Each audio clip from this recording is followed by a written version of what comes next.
Now that they're all wet and covered in Good snow. morning, everybody. This is Julian. And Jenny. And we're about to go live for our second lecture. I'm just setting up the Instagram live stream.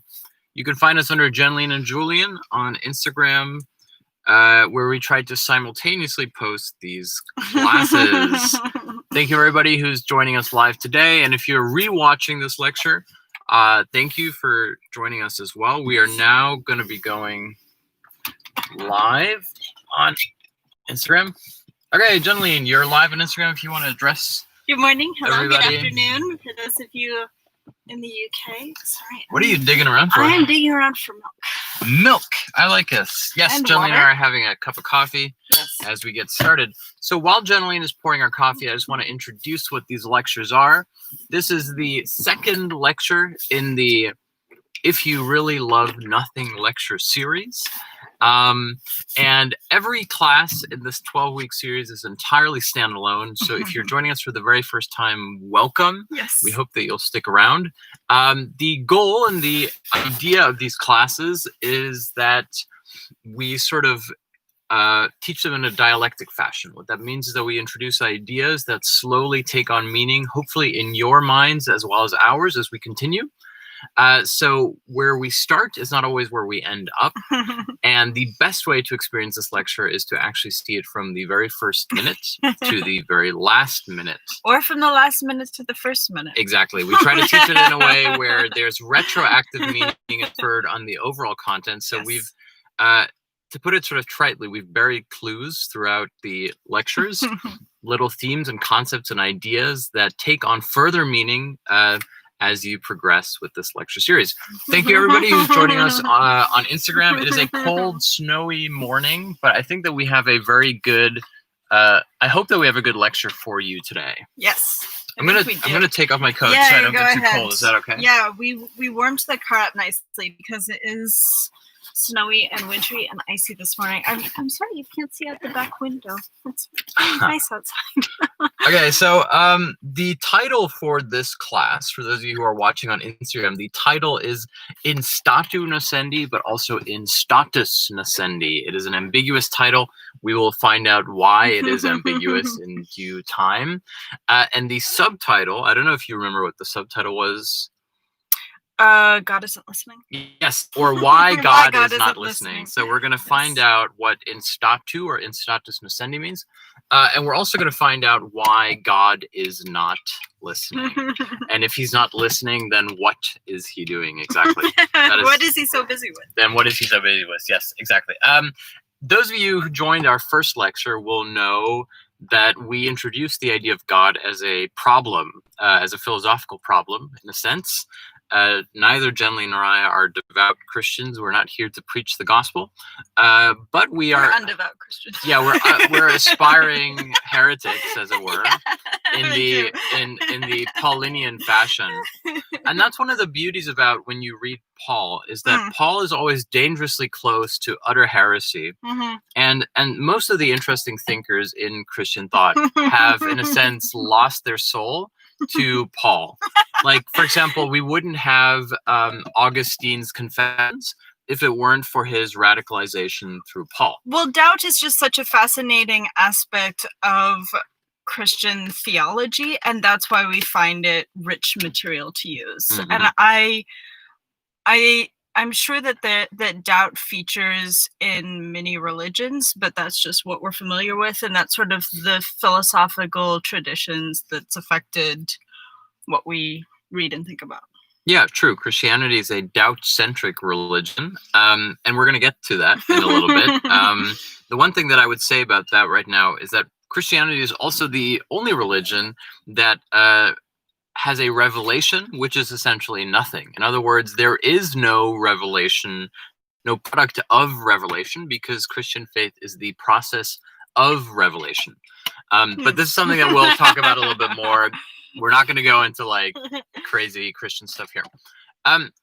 So our first lecture, to briefly, I'm not going to do a recap, but to briefly, previously on, if you want to put it in very abstract terms, we dug ourselves into a hole, and now we are going to, you know what I'm going to say. thing, right? I sort of joked with this earlier. We're gonna dig even deeper. No, we're gonna paint ourselves into a corner. Exactly. Yes. We've dug ourselves into a hole. Now we're gonna paint ourselves into a corner. And so the idea is that we introduced a certain theory of nothing and of nothingness. And of course, this is a lecture series about nothingness. And Jelly and I were reading the same book last week, which is sort of something that happens every once in a while. And it was a book about the Italian artist Giacometti. Yes. And whose sculptures you can look up online. Most famously, he's known as sort of as the walking man, as like the stick, the stick man who's walking. Sort of these tall, lanky figures. There's a famous profile of the designer Karl Lagerfeld, where he's compared to one of the Giacometti statues as being always in movement. And Giacometti is sort of one of these tortured artists that struggles to finish anything. And his portraits are really wonderful because a final portrait never really looks finished. And there's always so much texture and depth on the canvas, and he leaves sort of this halo of erasure around the head, so you know that he's gone over and over and over and really agonized over his work, and that's reflected in the book. Yeah, for Giacometti, all painting is a process of undoing. It's very easy for Giacometti to paint something, but as you put it, by the end of it, it looks a total mess because he's continuously undermined his own creative process. And so Giacometti has, in a sense, a constitutive negativity in his art. His art is in a sense, the failure of his attempt to complete something. And so he's a very doomed figure in this sense, and he has many witticisms about it. And there's one that I think is a good sort of introduction to this class, but also the lecture series as a whole, because Giacometti says, we have gone too far already, and yet we haven't gone nearly far enough.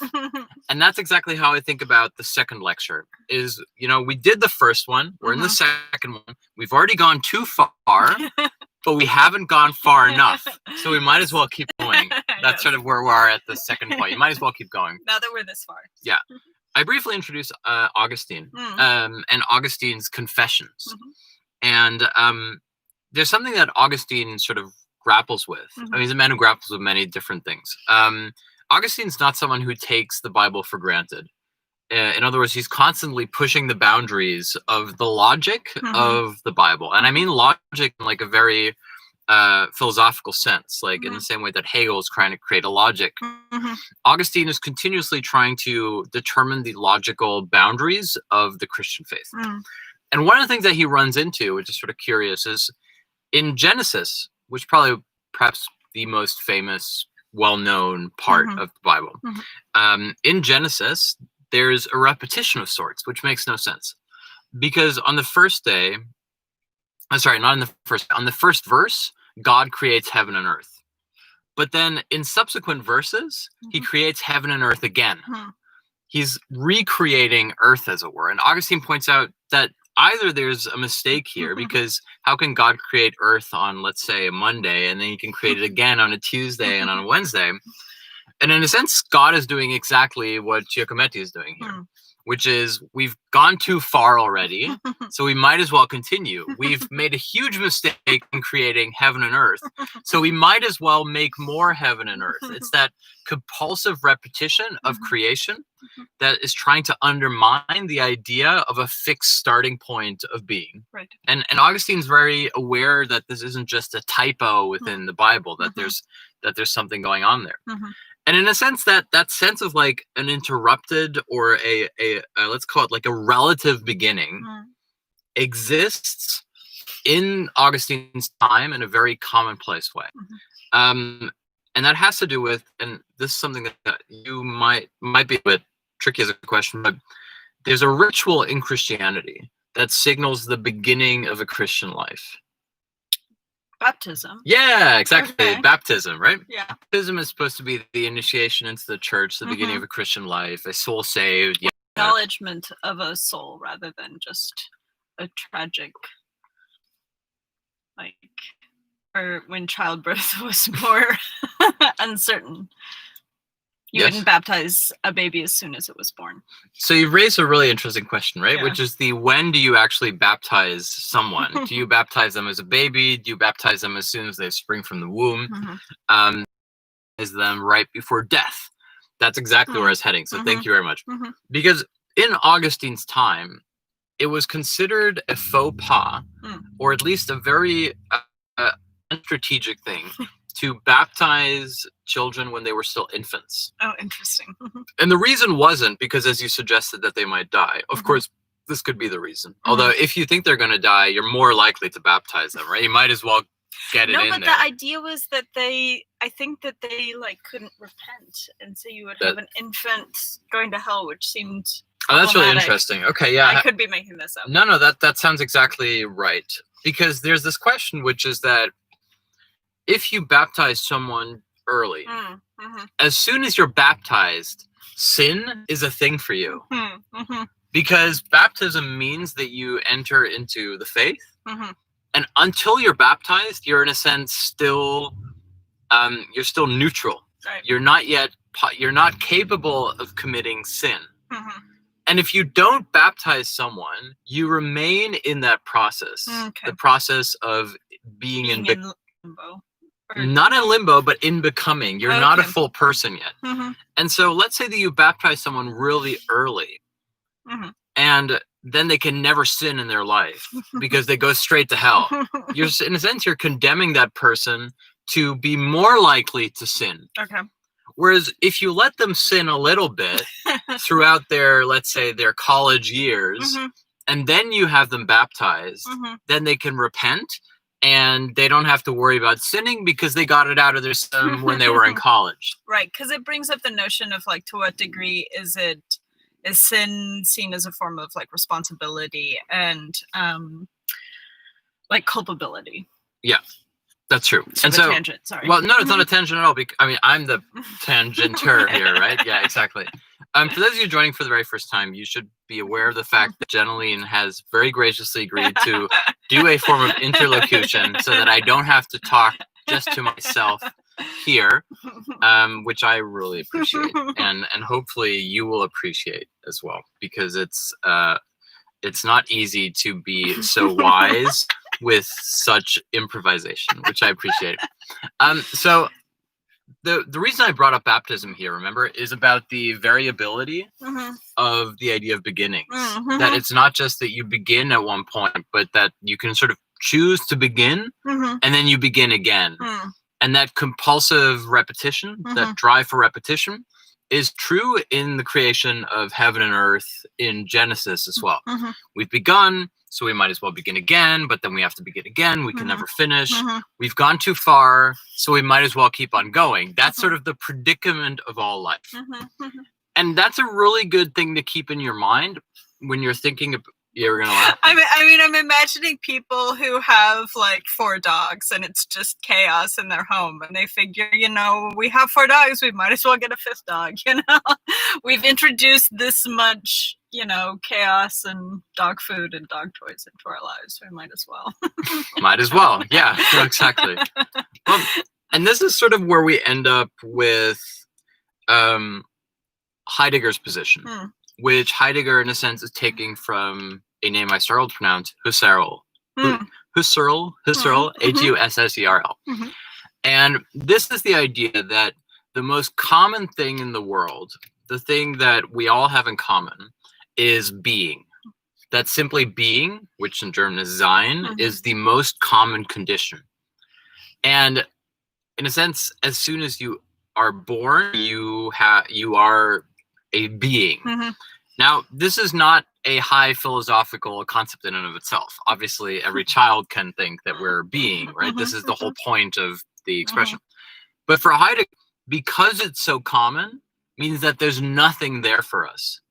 In other words, there's nothing to be derived from the idea of being itself.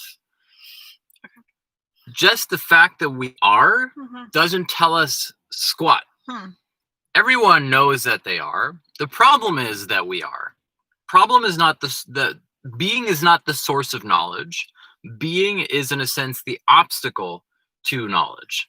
Because if we're just being, in a sense, it makes it very hard for us to think about ourselves. Well, we're not familiar with what the opposite state might be. And so we try to explore what that might be, whether it's the subconscious or the unconscious or the childlike state or True. Okay. Yeah. I mean, you're jumping into psychoanalysis, Sorry. and which is totally understandable. But that was the previous lecture series. We'll get there. But you know what I want to introduce here briefly, because we're sort of laying out the pieces here, and then it'll come together. And I don't mean to shoot you down.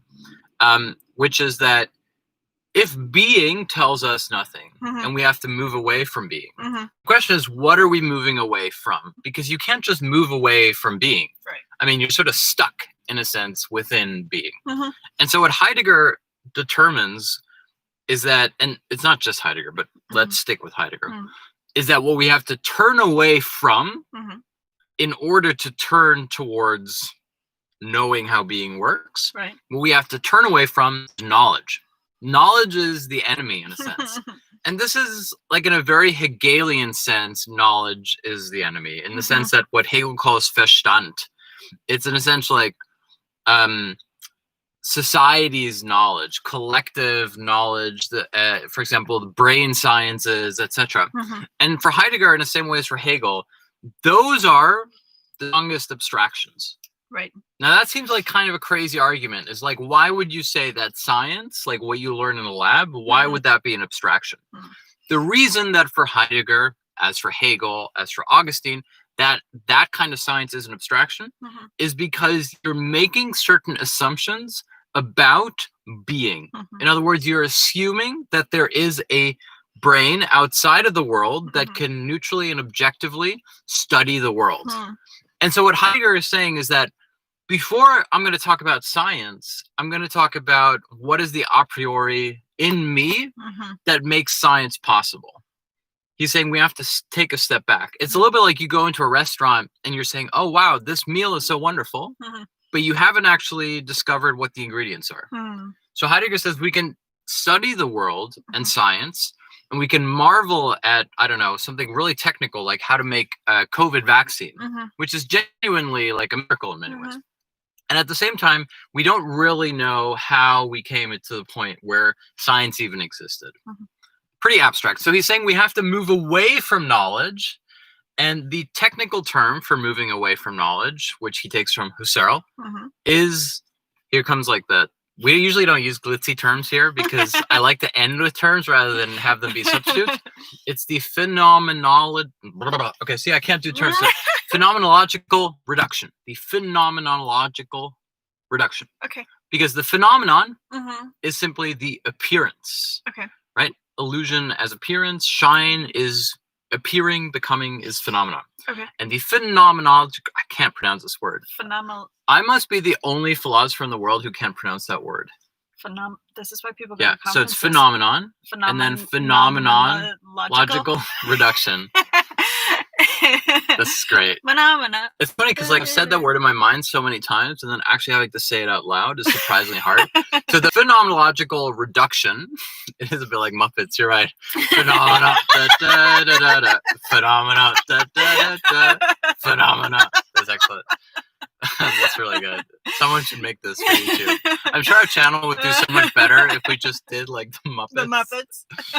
Okay, so the phenomenological reduction, Yeah. I know, that's pretty good, is essentially saying that in order to get to how things appear in the world, we have to not move towards that, but we have to move away from it. We have to take a step back.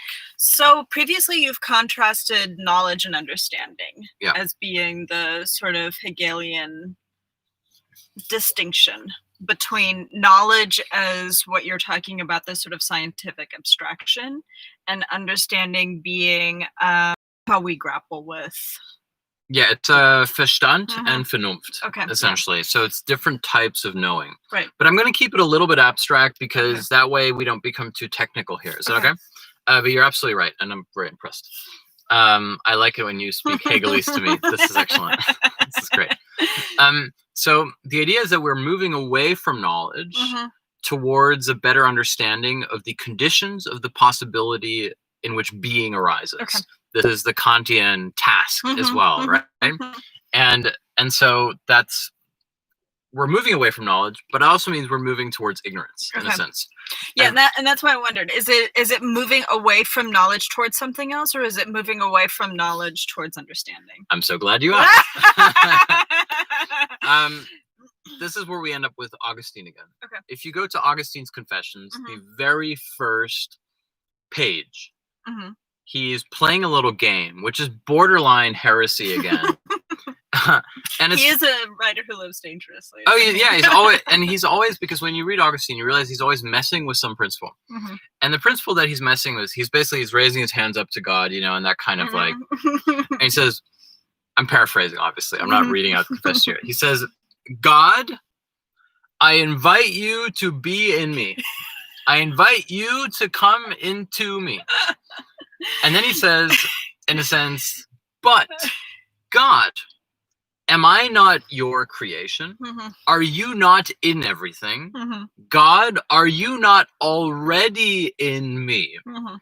God, can I invite you to come into me if you are already in me?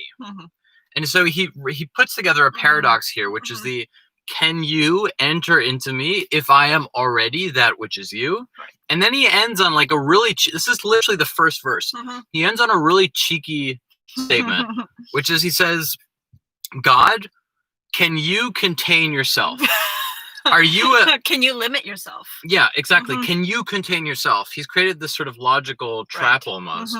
And it's like he's saying, God, if you were a Tupperware container, could you put yourself in your own Tupperware? That's what I mean about borderline heresy here. And he goes a step further because Augustine's constantly making meta references to the Psalms. He's totally, again, a word I'm probably mispronouncing. He's totally infatuated with the Psalms. He even had them like on his wall, like as if they were posters. And he uses them as textual references. And in this case, he uses one that, again, is like borderline heresy. Because Augustine has a really... This is literally the first verse. You could crack it open or look it up on the internet. Is he says, I am no longer the abyss. God, I am no longer the abyss. Like I'm not an empty vessel. Potentially, right? Yes, because we're asking ourselves, what does the abyss mean here? And he puts behind it Psalm 9:18. And you go to Psalm 9:18 and you realize that the abyss, what he uses here, what's translated as the abyss, is a metatextual reference to a story within Psalms. And the story is this one. It is there is a house, a vacant house. And in front of it sits an old lady. And the old lady is saying sort of something like, if you really want to know the truth, you have to come here, come into this house, blah, blah. And this lady is spouting, according to Psalms, ignorance. She's sort of like the Daily Mail, basically. She's saying like, do you want to see what, I don't know, Nicole Kidman looks like in a string bikini, something like this, right? She's basically like trying to get your attention. Yeah. This old lady is sort of the heralding in the attention economy. And if you go into that house, you are in the realm of stupidity. You now live in the house of ignorance. That is Psalm 9:18. And so we go back to Augustine. And Augustine is saying, I am no longer the abyss. Now we now know that the abyss is a paraphrase for the house of ignorance, the place of stupidity. So Augustine is saying, I am no longer the abyss. I am no longer ignorant. He's essentially saying, I am no longer the place where people become ignorant. Oh, so it's not even like I have left the house, but I'm no longer the place of ignorance. I am no longer the place where ignorance manifests. Exactly. And then to cap it off with the most heretical part, because he's setting up this elaborate, is he says, I am no longer, as you said, ignorant. I'm no longer in the abyss of ignorance. Why? He literally says, why? Because, God, I know that's where you are. That's literally what he puts in the first verse. I no longer live in ignorance because you live in ignorance. He set up this elaborate, sophistical trap in which he has contained God in that. Okay, so let's unpack that. He's saying, my body is an empty vessel Mhm. of your creation. Mhm. My body is likened to a house of Place of ignorance. ignorance, In right. other words, I know nothing. I'm just pure being, consciousness. I don't have any knowledge. Mhm. And yet I am no longer ignorant because I know what is in me, Mhm. and that is you. In other words, he takes God's ignorance Mhm. and makes it the condition of his own becoming. And what makes him so like dangerous here Mhm.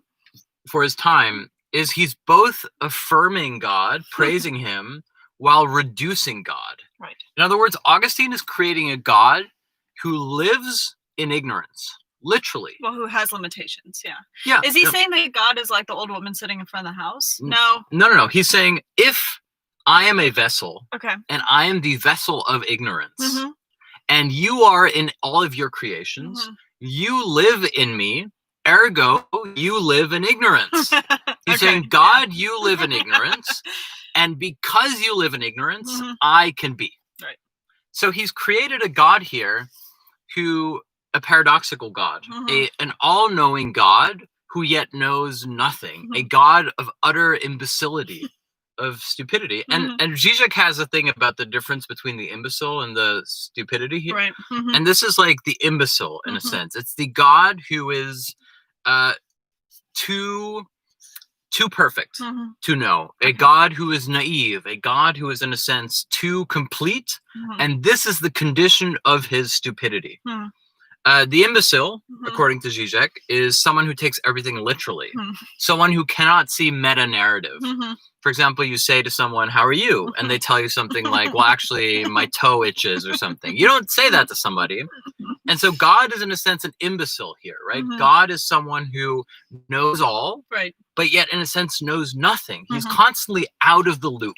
Like he can't make sense of it. He knows everything but can't make sense of it. Yeah, he has access to it, Mhm. but in a sense, he's also completely ignorant of it. Like, Right. he can't grasp it because he has to be also the condition of it. Okay. Okay, so Christian, abstract, we're gonna break that up. For people watching on Instagram, could you tell us, would you like to have the camera on me or on Jenling? Because we can also do reaction shots. We like moving it back and forth. Okay, back and forth. Okay, so we can take a little tiny break here. Deep breath. Yeah, deep breath. Chicken and the egg. Oh, yes. Sorry, here, I'll move towards you. I got that. Oh, I like that. That's excellent. I think we can be on camera together. There. Oh, look at that, we're on camera together. This is Okay. excellent. I really like this. Okay, I'm taking off my shoes. How are you so warm? Because I'm doing stuff. Okay, chicken and the egg. Okay. So everybody knows the sort of chicken and the egg problem. Which Yes. one came first? Is Mhm. it the chicken or the egg? And scientists by now can tell us which one came first. Scientists have finally decided that the egg definitely came first. Yeah. And this is exactly why we have to do away with the stupidity of knowledge. In other words, with the limitations of science. Okay. Don't get me wrong. I'm not saying that science is worthless, that We're we're not anti-vaxxer. anti-science. We're not anti-science, but We love science. think about Some of our best friends are scientists. That's really good. You're really funny. You're very, very funny. You should definitely have a t-shirt that says some of our best friends are science. I used to go to school with science. Okay, sorry. So the question for someone like Augustine or for a philosopher, the question about where scientists go wrong is you say, is it the chicken or the egg? And they go into their labs and they get super obsessed with the actual noumenal objects of chicken and egg. Well, it's the what's the meaning of life? 47. It's like, if you don't understand what the question is asking, you're not going to be able to make sense of what the answer is. So it's a little, yeah, I agree with you to an extent. So it's this, you ask someone, is it the chicken or the egg? Which one came first? And they sort of run off to their labs and they come back having focused on the chicken and on the egg. Whereas the question was not about the chicken and the egg. The question was about the principle of the word first. Did the chicken or the egg come first? I actually don't care about chickens. I don't care about eggs. You don't have to study either of those. What I care about is how the concept of first works.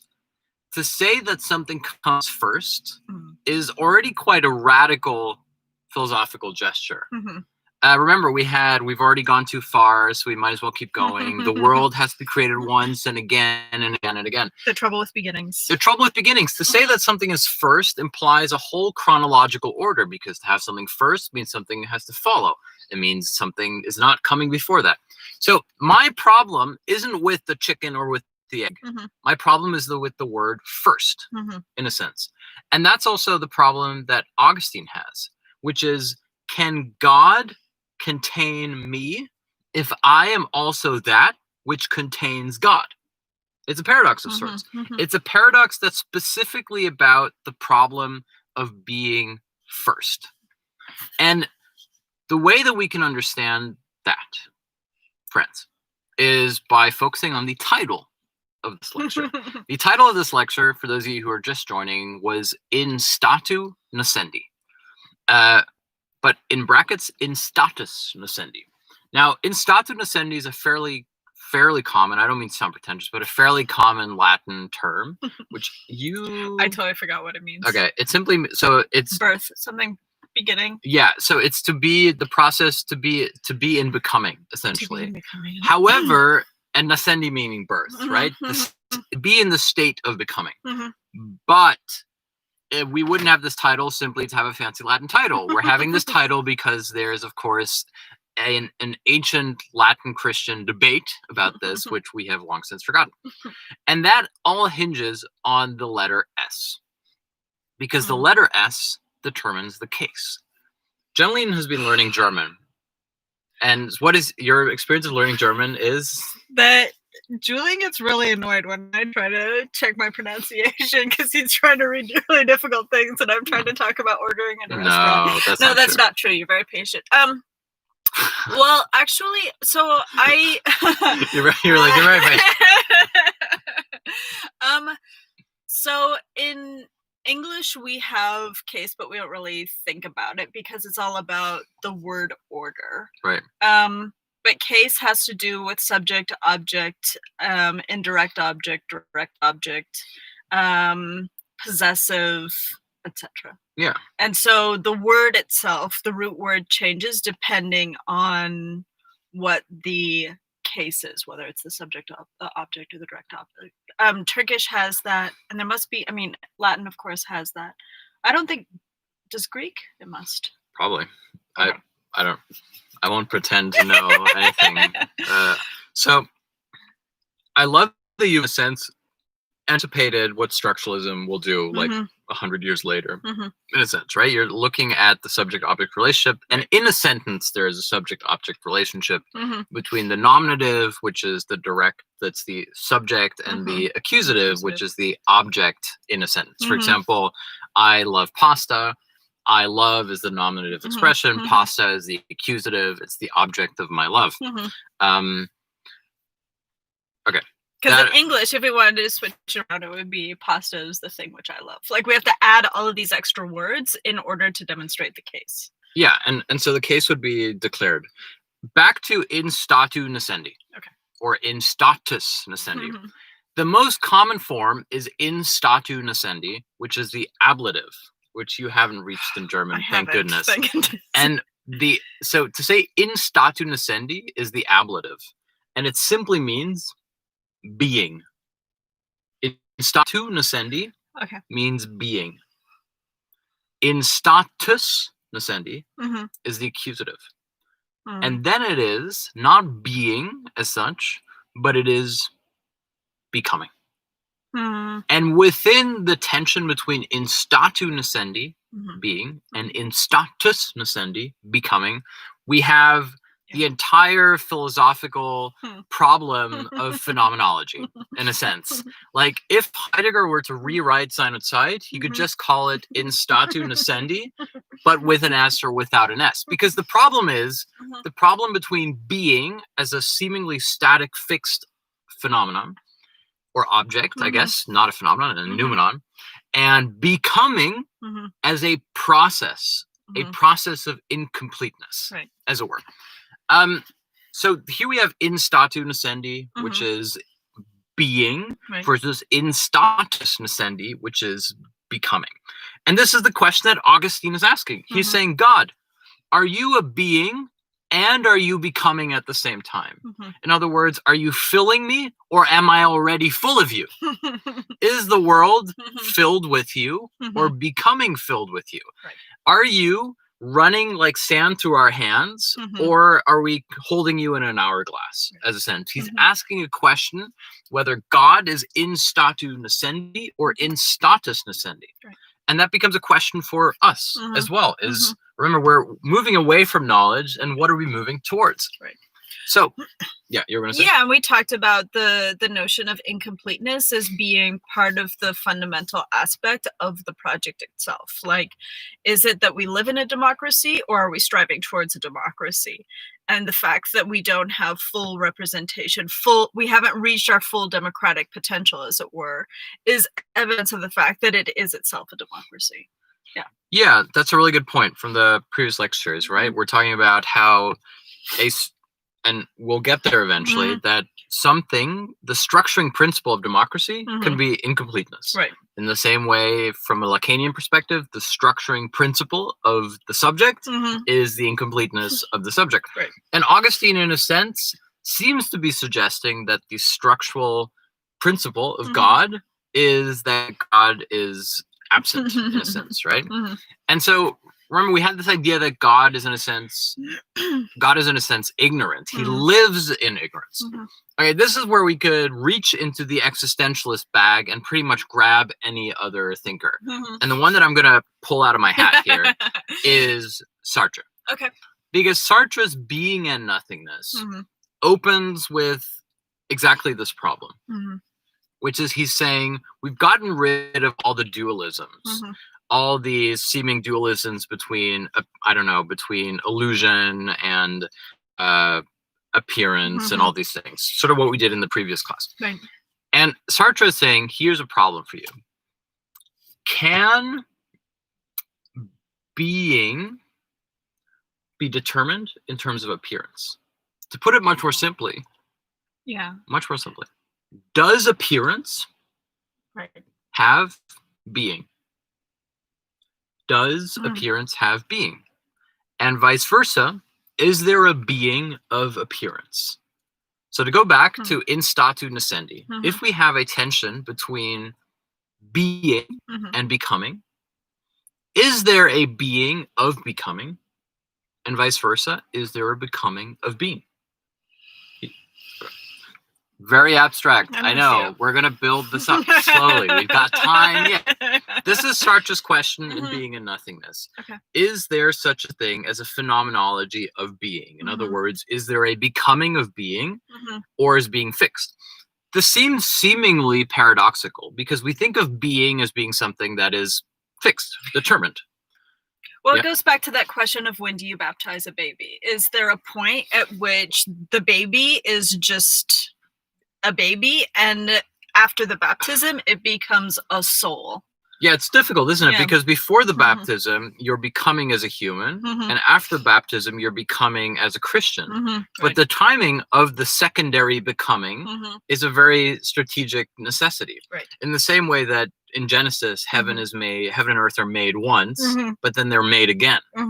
We've gone too far, so we might as well keep going because we haven't gone far enough. Well, Julia and I laugh about the fact that a country either has really low age drinking laws or really low age driving laws. And if you have both, then you have a problem. So you sort of have to choose. Is it that you can start drinking when you're 18 or 16, or you can start driving when you're 16? Because 16-year-olds are not responsible enough to do both, or really either, but yeah. Yeah, it's like Walter Benjamin's observation that he either lives in a place where he makes a lot of money, but life is really expensive, or he lives in a place where he makes no money and life is really cheap. That's sort of that divide.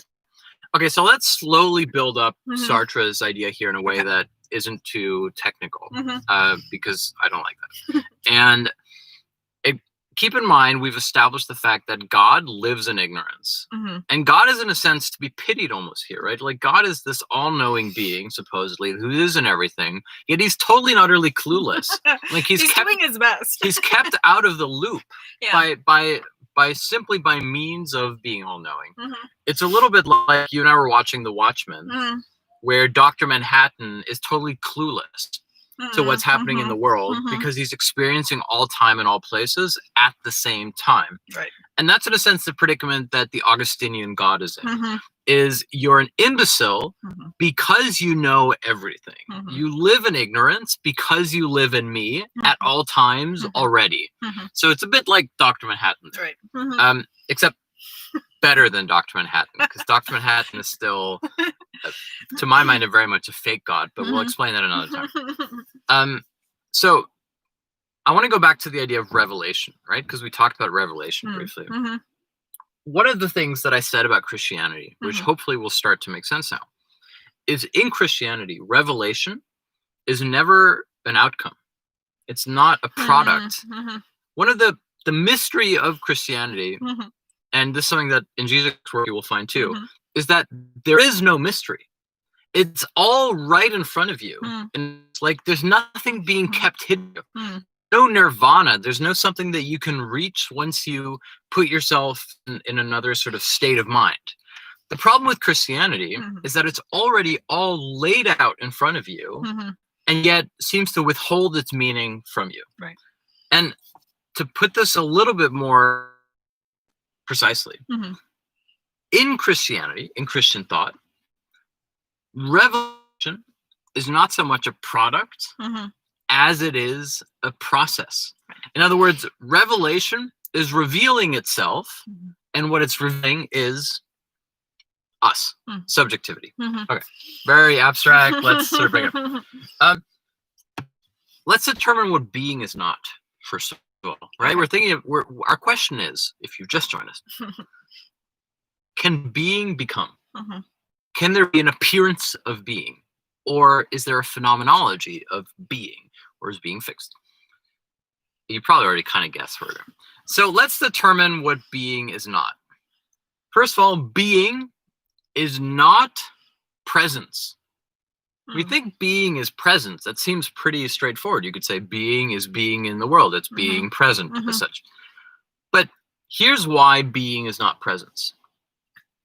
This is actually a young Pope reference, which you will like. Yes. What is absence, according to the young Pope? I don't know. Absence is. Do you remember that? No. He's accused of it being a marketing trick. Empty plates. Oh, yeah. You watch this one without me again. Okay, didn't you? so I'll say it for you because I don't want to put you on the spot. I mean, I just did. Absence is presence. This is something that plays in the young Pope. In the young Pope, we have a Pope who makes himself invisible to the world. And the gambit is that everybody will want to see who the Pope is because they can't stand the fact that there's no image of the Pope. Right. And he's accused of just playing a marketing ploy. Manufactured, manufactured demand, right? He said, this is just manufactured demand. You're not showing your face so that everybody wants to see your face. Right. It's a little bit like pop singers who wear, like, I don't know, Sia used to wear like the face covering and everyone wants to know who Sia is. The mystery becomes the mask. Yes. So absence is presence is not just a marketing trick, but for the young Pope, it's a theological premise as well. Right. Because absence creates presence. In other words, something comes from nothing. We have something coming into the world from the denial of something. Right. We're searching, we're seeking. So if absence is presence, then being can't be presence. Do you see what I mean? There's a logical contradiction there. Yeah. If absence equates presence, being can't also be presence because being can't be absence. Okay. Being and absence cancel each other out. So we can't have being equals absence equals presence. So if absence is presence, being can't be presence. Okay. This is also in Sartre, by the way. If I say the word presents too often, it sounds like Christmas presents. We're not talking about Christmas presents. So being, if we're going back to Revelation, Mm-hmm. thank you for sticking with us. We know this is like getting intense. You're getting cold. Yeah, I'm getting cold. Sorry. Yeah. Being is also not direct transmission Mm-hmm. of God, right? This is what Augustine has set up. He said, God isn't just in me and I'm in God and God is in the world. Mm-hmm. Because if I am ignorant, then God is also in ignorance, right? It's created this paradox. Mm-hmm. So there is no full transmission of God into the subject. Mm-hmm. In other words, God is like a broken radio. Mm-hmm. And being, if you will, Mm-hmm. is like the static generated by the radio. This is another young Pope reference. It's another young Pope reference. The young Pope has lots of like actual theological debates that are like just like background jokes. Yes. Yeah, in the first episode of the young Pope, I think it opens with that there's static. How can a spoiler be in the first scene? This makes no sense. Okay. There's a static on the radio, yes. and he becomes Pope, and he says, "My first act as Pope is I want there to be no static in the Vatican. I want to fix the signal for Vatican radio. That's the most important thing." It's a theological joke that yes. like doesn't announce itself because it's about the idea that God is fuzzy transmission in a sense, right?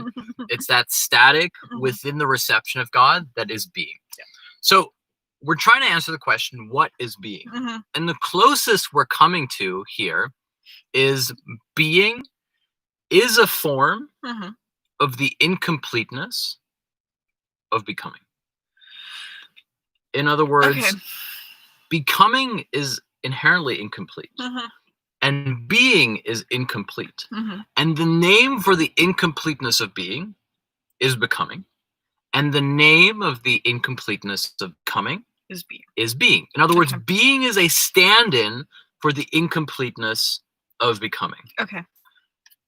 Thank you for following me here. Yeah, no, I got you. So we're getting close to the end here, I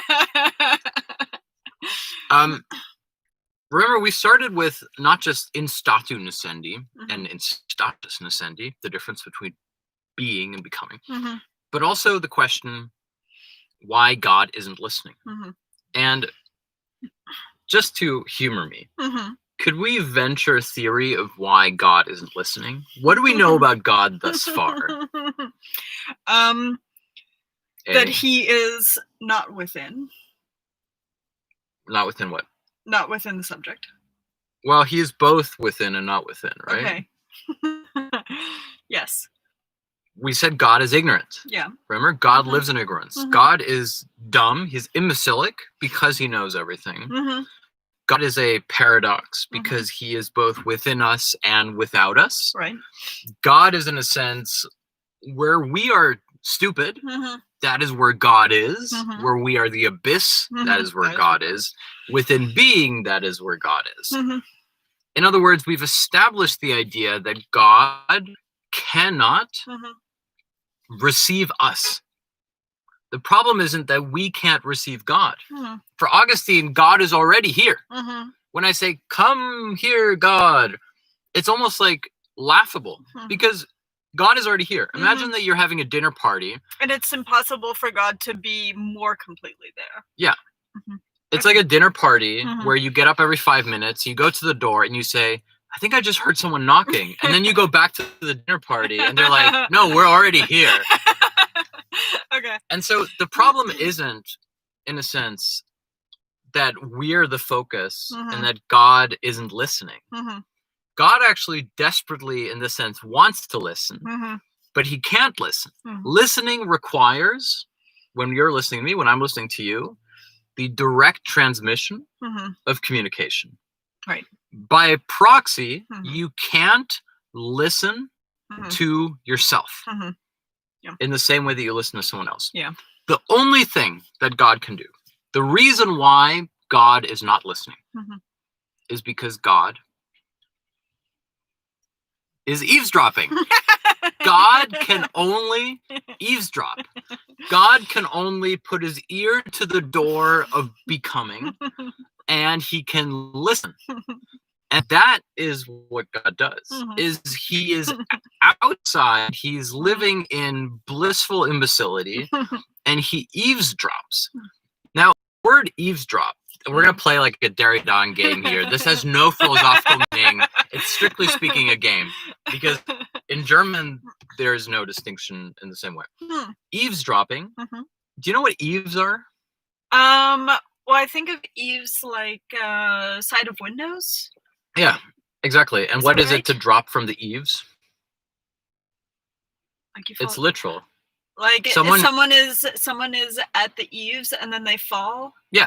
Okay. No, exactly. To eavesdrop is simply an expression that's only like 200 years old. The idea being that if you're trying to secretly listen to a conversation, you would hang outside the window. And so you would be eavesdropping. You'd be dropping from the eaves. In The Lord of the Rings, there's a play with this when Sam is and he says, I was not dropping no eaves, right? No dropping of eaves here. In German, it's simply lauschen. And in German, lauschen also means to listen. And what's beautiful about that word is that lauschen in German doesn't actually mean listening. It means straining to listen. Okay. So it's implicit in the word that you're straining to listen. And that is how God is eavesdropping. God lauscht.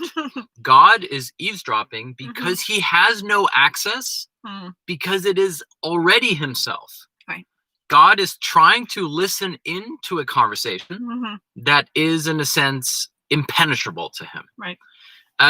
I'm not going to repeat it here, but Zizek always does this joke about, maybe I will. This is my paralipsis. I'm not going to say it, but I will. God, Zizek has this joke, and I really never want to feel like I'm stealing his stolen jokes. It's about the Holocaust.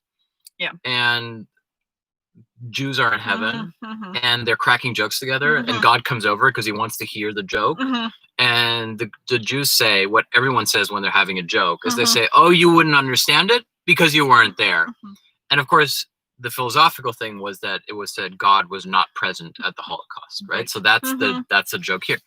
And in a sense, this is again that theme of a God who is out of the loop, a God who was not there. You wouldn't get it because you were not there.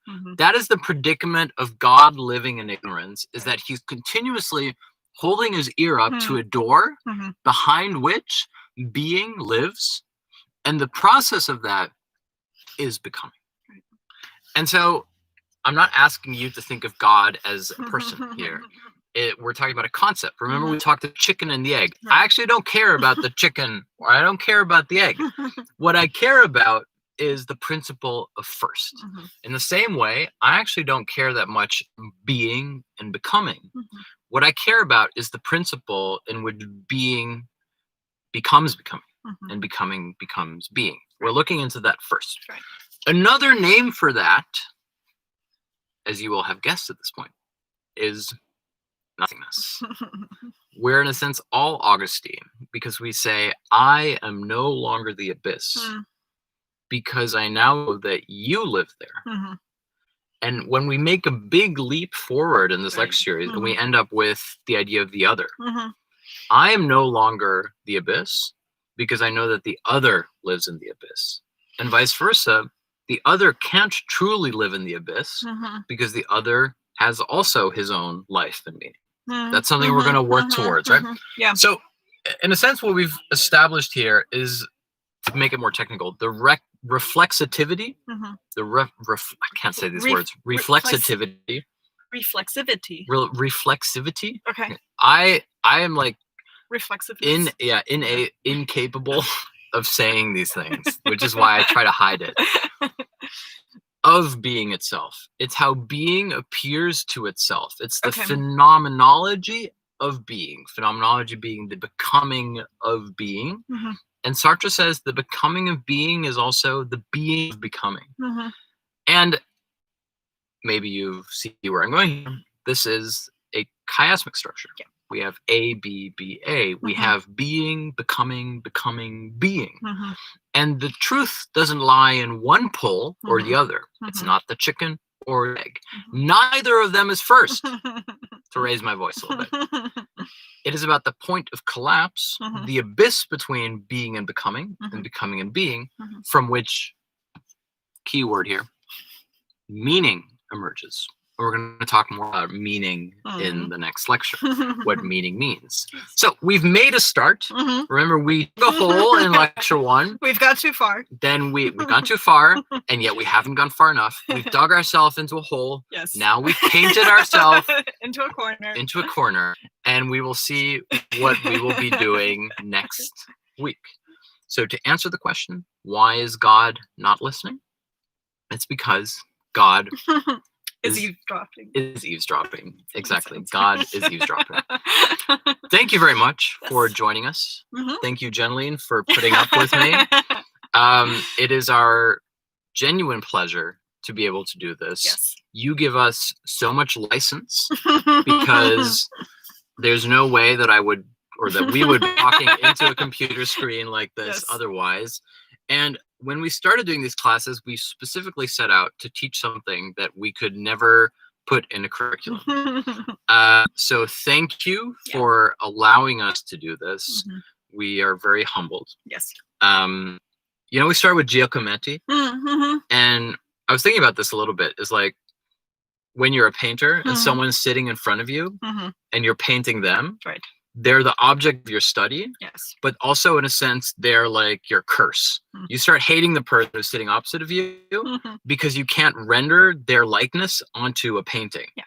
And vice versa, that person starts hating you because you are, in a sense, not finishing. Like you're just making that person sit and they can't continue their life. Well, and you sense that you're a source of frustration. And this form of hatred in art is, of course, a form of love as well. Like it's the love and the dedication to that project. So in that sense, I hope that we will come to hate each other in that, that you will hate us and then we will hate you in precisely that way, in terms of a love that comes through the impossibility of actually fully expressing ourselves. Yes. That is my sincere hope. Yes. In Dutch, okay, I need to wrap this up. In Dutch, there's actually an expression for this, a joke. Because in Dutch, to say I love is ik hou van je. I love of you. I love of you. Ik hou van je. And if you put hate instead of love, you say ik haat van je. And you can't actually say that. I mean, it's just a joke that Dutch people say, which means I hate of you. And so in a sense, I hope that you hold us in that part of your heart that experiences frustration and anguish and lack, and that we will continue to see each other every Monday. Yes, because we're not going to take a break. We're going to go. No such thing as breaks. We're gonna be back next Monday and every Monday. Every Monday. So thank you for joining the second lecture in the If You Love Nothing lecture series. We love you all very much, and we shall see you next Monday.